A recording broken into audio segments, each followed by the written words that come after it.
Sinimulan na ngayong araw ang pamamahagi ng Certificate of Land Ownership para naman po sa mga farmer beneficiaries ng Hacienda Luisita. Kaya alamin po natin ang pinaka-latest na kaganapan po doon mula po sa aming kasamang si Sam Ramirez. Sam, magandang hapon sa'yo.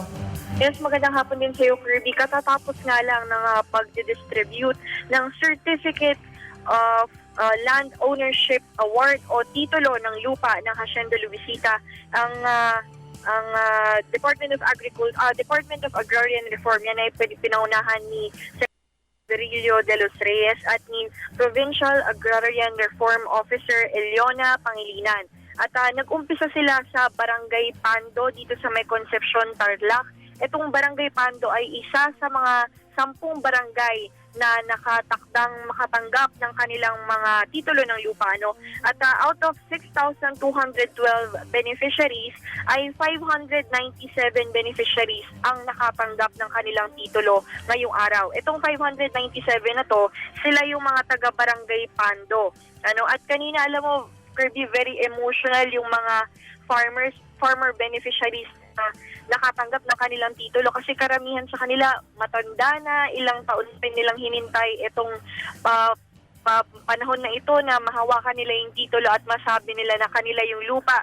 And in fact, kanina yung unang-una na farmer beneficiary na nakatanggap ng kanyang titulo, ang pangalan niya ay si Lola Benigna Manyalak. Siya ay 84 years old.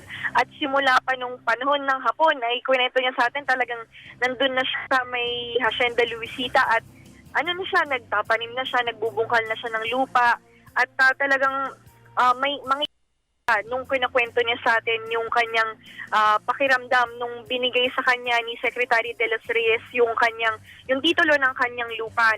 At eto, bigay ko na lang din yung schedule nung kanilang mga susunod na distribution ng CLOA. Bukas meron sila sa may Barangay Motrico. Susunod niyan sa October 2 sa Barangay Lourdes naman.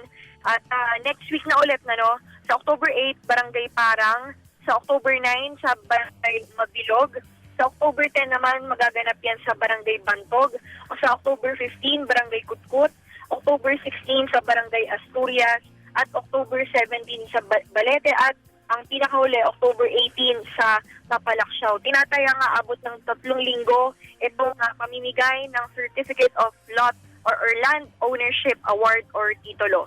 At yan, ilitas muna dito sa Hacienda Luisita sa Tarlac kasama si Hercules Mangkoy at Jovit Dizon. Uulat para sa Telebisyon ng Bayan, Sam Ramirez. Kirby? Maraming salamat sa iyo, Sam. Ingat kayo dyan.